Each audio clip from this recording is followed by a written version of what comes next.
to the Budget Student Desk Setup, a place I've built for you in order to start fresh your school semester. This here is overall a sub $700 workspace that was put together by taking into consideration connectivity, ease of use, minimalism, and of course, more importantly, productivity. Now more than ever, I think it is the perfect time to invest into a good setup, and so that's why I decided to buy all these things to showcase what you can do with this budget.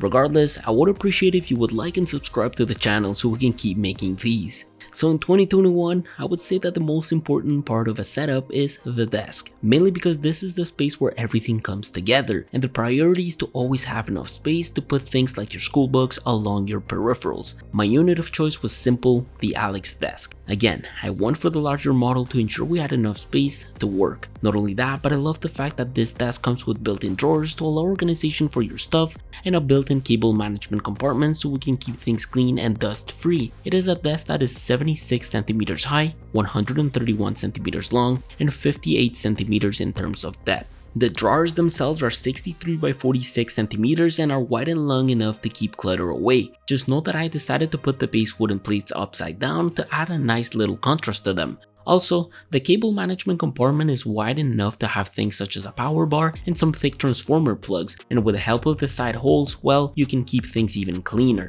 Definitely a fan, and I love the little soft close detail IKEA added to this. As for the base of this desk, we've got some nice metal legs that add sturdiness to the whole setup. Note I added some cable straps to keep things even cleaner and allow everything to be powered by one single white cord. Now this obviously doesn't have side drawers, but I do think adding a mic to this would solve some issues. The mic drawer from IKEA can be used to stack your books, and if you need a bit more space, you've got these nice long 50 centimeter drawers for storage, although I do recommend putting the wheels aside to remove some height and fix its position. But with 4 different compartments, guys, you really can't go wrong. And the fact that the bottom drawer acts as a filing cabinet makes it even better if you need to deal with different types of papers. For $59, you get a nice matte drawer matching your Alex desk, and you also avoid buying the famous Alex drawers, which seem to be going up in price every week. Although I did get myself a couple of great turquoise drawers, but that's for another video. However, we can't keep this desk opaque, so the budget did allow us to get some Govee lights and stick them on the back.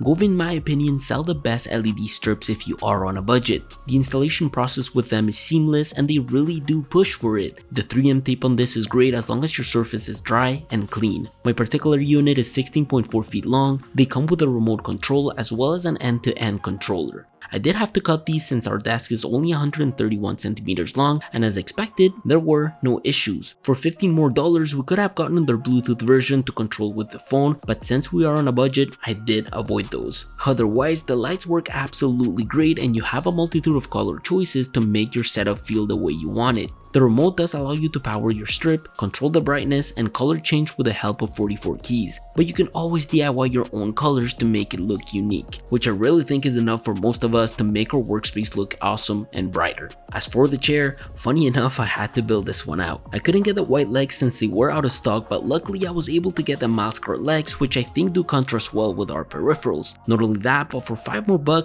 I added a seat pad to avoid sitting on this plastic. Don't get me wrong, the plastic itself is not bad. In fact, it feels exactly like a school desk chair, but for a total of $35, I do appreciate the fact we have some wheels and the ability to adjust the height for about 5 inches. It is a super small compact chair, so don't worry, this won't take much space within your room. Just avoid putting heavy things on this since it can only carry so much at 243 pounds. In any case, if you are sitting on this, I do feel like it delivers the perfect adjusted height for an eye to screen view. With a BenQ GW2780, you honestly cannot go wrong. For a total price of $150, having a 27-inch IPS panel is a bang for your buck. The bezels on this monitor are quite slim. I enjoy having this anti-glare panel very similar to my ultra-wide, and I enjoy the attention to details BenQ always seem to add. This does have a VESA mount interface, but remember that because the way the Alex desk is made, this won't be possible. But honestly, the base is quite nice and it does feel sturdy. I also enjoy how easy it is to hide the wires from the inputs and route them using the cable management compartment. Now, the main reason as to why I chose this monitor is because it retains colors at different angles very well. I did find this was a great monitor to do things such as edit photos on Lightroom. It has a 170 degrees of viewing angle and it retains its contrast very well. As for the ports, it's always nice having DisplayPort as well as an HDMI input, but the lack of USB-C is what could kill you a bit, which is why I thought it would be awesome to give you a second option. MSI's new productivity monitor is one to consider, which I reviewed 2 weeks ago. I totally recommend this unit because at the price of $175, you do get a USB-C chargeable port, which makes it super easy if you are a MacBook owner and you wish to connect with one single cable. 2 weeks ago, I decided to edit on this monitor, and even though it is a 24-inch, you aren't missing much compared to 27 inches.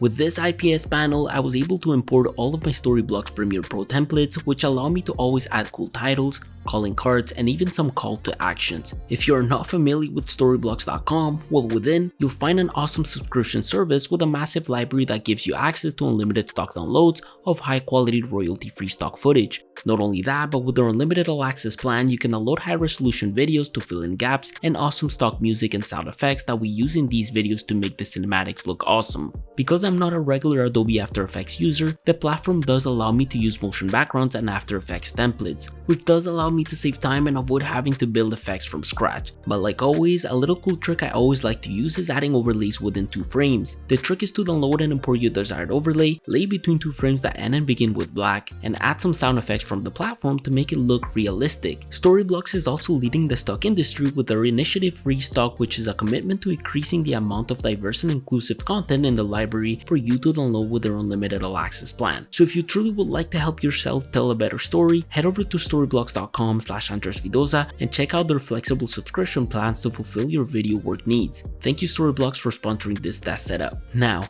I think monitor bars are a useful tool to add to your desk setup. It's definitely a clean and minimal way to add lighting to your workspace. They are USB powered, which is why I recommend getting a power bar with USB ports. This here is a $35 light bar from Quintus that has touch controls and provides an asymmetric light pattern. It is exactly 25.4 centimeters long, which is great when it comes to pairing it with a 27-inch screen. With features such as auto dimming, variable color temperature, and different brightness levels, it can complement your other source of lighting quite well. The setup for this is easy because the counterweight clamp can accommodate most monitors, although just note that because it is a squared edge spring clamp, it may not fit well on monitors such as a curved display. Regardless, when studying at night, I think it is a great way to diminish eye strain and increase your productivity, which makes me wonder, what do you guys usually listen to when studying? Comment down below. With these type of speakers, you can comfortably play some lo-fi music, gentle rain sounds when studying, or your favorite playlist. The Z200 speakers from Logitech are by far the best budget speakers on the market right now. For a total price of $30, it is nice having a sleek design speaker which is easy to set up and delivers a dedicated bass slider. With 10-watt tweeters, even though it doesn't deliver the sharpest of sounds, the bass levels are definitely awesome when listening to music. Give me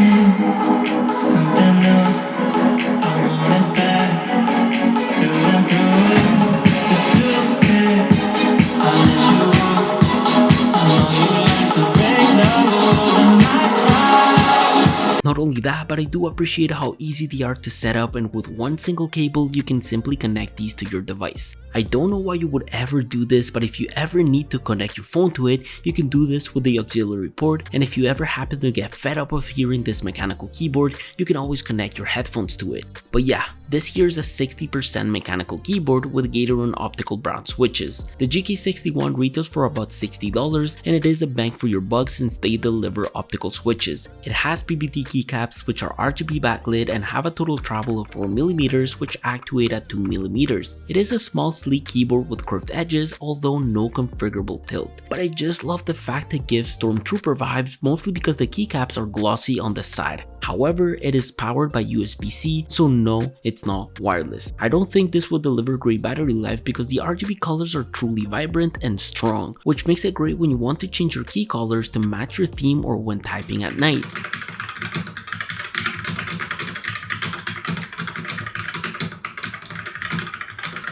Also, even though these are brown switches, they are great for typing.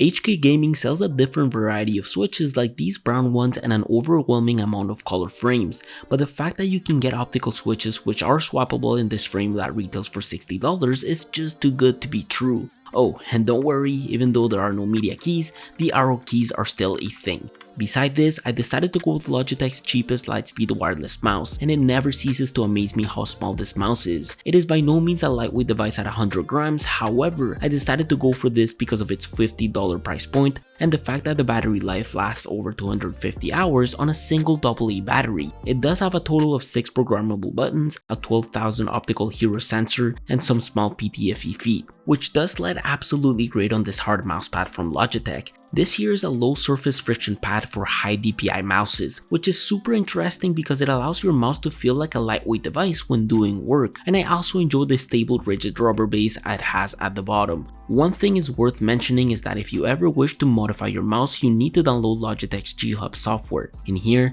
you can do things such as check your battery life, customize your DPI settings by dragging the slider, and select your polling rate as well. For a wireless mouse with great plastic and a good grip, at this price point you simply can't go wrong. Note that if you ever have the need to place a dongle closer to you, you can always connect the extension to your docked laptop and have it next to the mouse. My dock of choice here is made by Omoton. They do sell a silver version, but because I am planning to get the next generation of MacBooks in Space Gray, this was my unit of choice. For $30 you do get an aluminum chassis that is adjustable as long as you have their integrated Allen key. It can squeeze a total of 2.2 inches, and this vertical stand is tiny at 3.7 inches by 5.9 inches and a total height of 1.85 inches. I do like that even for the price, we do get some padding inside of this so you don't need to worry about scratching your laptop at all. Before you guys ask, it is worth mentioning that the desk lamp is not included in the budget, but if you guys are interested, this here is the Palm Light by Gantri. It is paired with a Philips Hue E12 bulb, but overall this has been a favorite for me when it comes to lighting my workspace. And if you would like to have some awesome canvases like the ones on this setup, I am currently recoding the whole website so we can relaunch soon. Keep in mind, this is my own little company that I am currently working on, and I would love for you guys to all join. I was a student once, I worked 2 jobs at some point while studying engineering and saved a lot of my money. A whole setup with great items for $700 is definitely a steal, but don't necessarily expect to build things overnight. It is okay if it takes time to buy everything, so make sure to save up your money to buy the essentials. If you ever decide to replicate this exact same setup, make sure to post it on Instagram and tag me, I'd love to see it. That being said, next week we will keep going with our student theme, where I will show you how to take notes for school with an iPad. I will see you all then, take care.